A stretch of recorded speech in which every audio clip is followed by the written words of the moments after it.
Right, so I kind of missed this video last week, so I've got some catching up to do. Thankfully, not really much transfer news going on right now, just plenty of rumours. Based off the opening day of this season, it's not quite as crucial as we all thought it would be, because it was a good performance at Arsenal for sure. I did a review to it, you know, just here, so you can go and check that out after this video. Starting off with confirmed deals, straight into it, no mucking about. We're going to talk about Matt Turner, of course, brand new signing from Arsenal. Made his debut against Arsenal and, in my opinion, did very well. Tough game, really tough game to come into. Overall, a good performance from Forest against a very, very good football team. And Matt Turner, I feel, is a big part as to why it was such an even match. Signed for a fee that I'm not too sure as to what it is, but it's 10 million or 12 million. It's around about that kind of price tag. And it seems currently like money well spent. And my God, we needed him. We desperately needed a stronger goalkeeper. We still need to get another goalkeeper, in my opinion. Because if we lose Turner for any reason, can we really trust Horvath or Hennessy or even George Shelvey?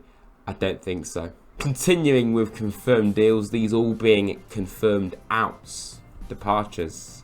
They've exited the club, they've gone.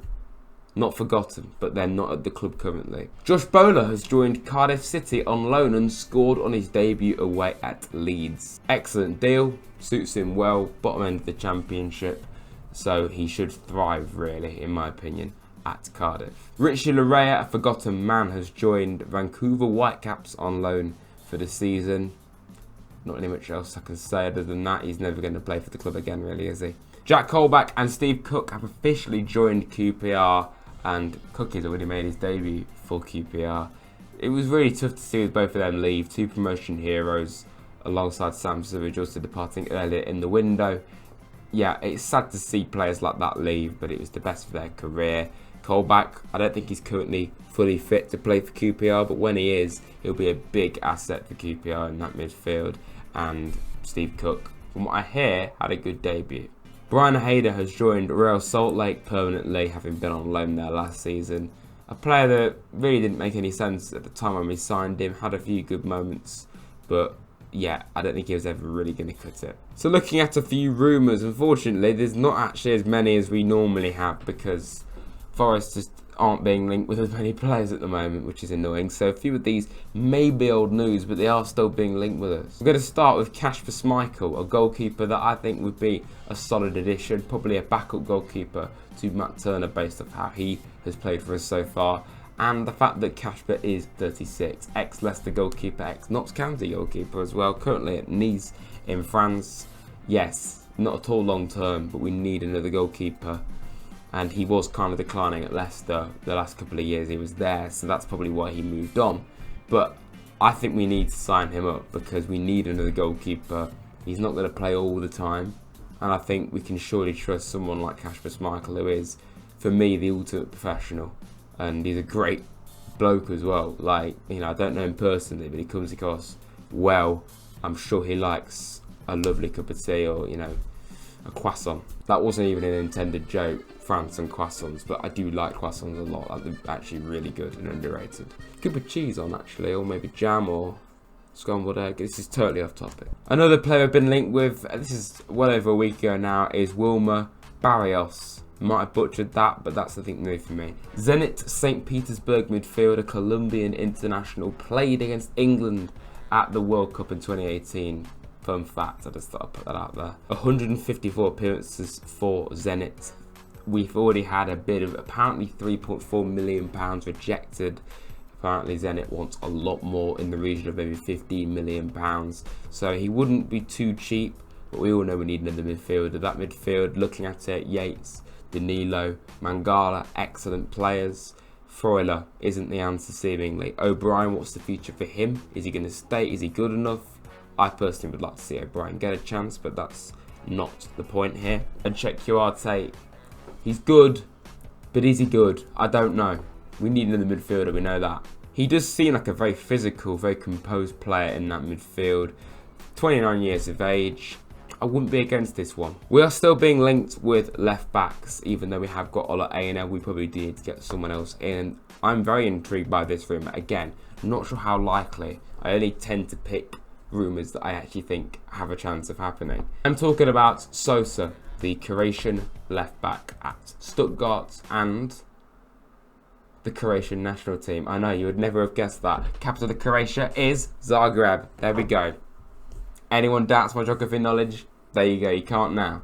Croatia, of course, reached the World Cup semi-finals for the second tournament running, which is an outstanding achievement for Croatia, their golden generation, really showing what they're all about. And Sosa was a new name that came on the scene. He wasn't really part of that squad in the 2018 World Cup. In fact, he wasn't.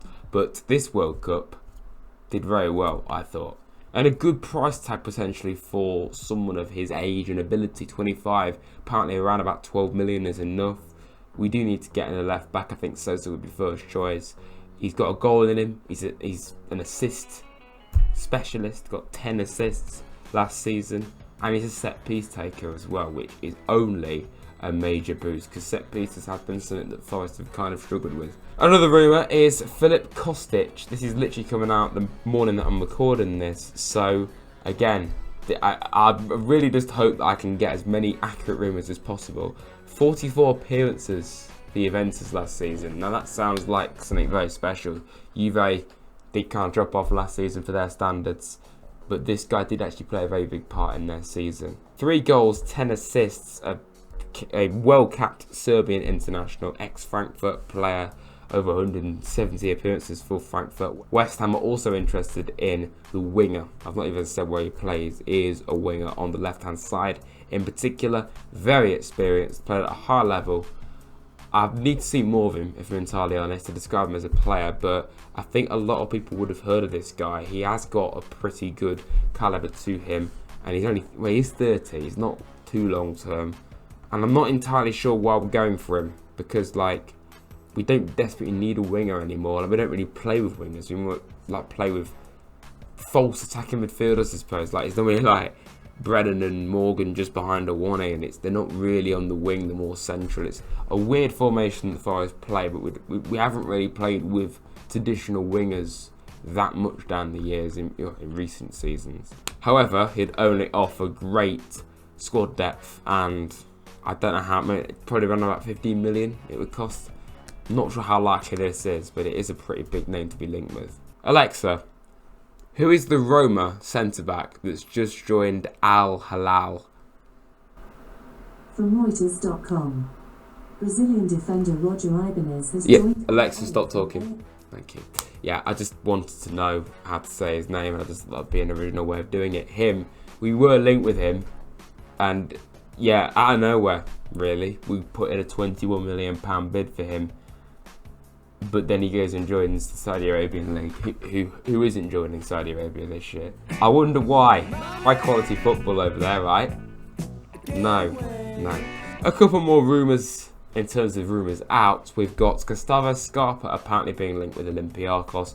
It wouldn't be a Forest transfer window if we weren't linked with an Olympiacos player, would it? No, I got that wrong. It wouldn't be a Forest transfer window if there wasn't a rumour for a Forest player going to Olympiacos. Got there eventually. I wouldn't want this one to happen. I think he's a great player and he offers a lot to the squad, and he wasn't involved against Arsenal, so that concerns me that is true. I don't really know why he's being linked with a move away. Yes, he didn't do a great deal for us, but there was potential there. But he also had it very tough. He coming into a completely different kind of culture, and he had some personal matters to deal with as well. So I think it's really harsh just to discard Scarpa. I think he deserves to get chances. I don't really see him ever becoming a star player for us, but I think he can push on and have a good season if he sticks around. And another rumour, of course, it is Jonathan Panzo being linked with multiple clubs. Cardiff, West Brom, Coventry are back in for him, and Vitesse are also linked with him as well. I mean, yeah, just let him go. He played a few times in pre-season. He's not really ever going to be the answer. I think we assigned him probably as more of a future option. If we got relegated, I think Panzo would play a big part in the championship for us, but thankfully that didn't happen. But that does mean that Panzo is way down the pecking order. So looking at the squad depth map, for me, it's pretty simple. Backup goalkeepers still needed. I would love that to be Kasper Schmeichel, someone like that. Maybe Petrovic, who were linked with a few weeks ago. He could potentially still be in the pipeline. I don't think a left back is absolutely vital, but I also do think a fullback, just a fullback, wouldn't go amiss.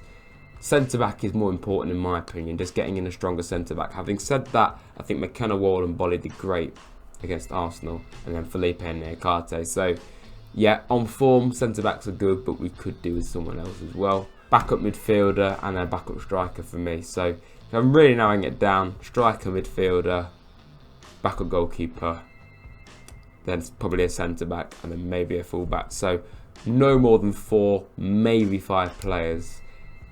I think that is more than enough. We don't need any more than that. I don't even know if we're going to sign as many as that.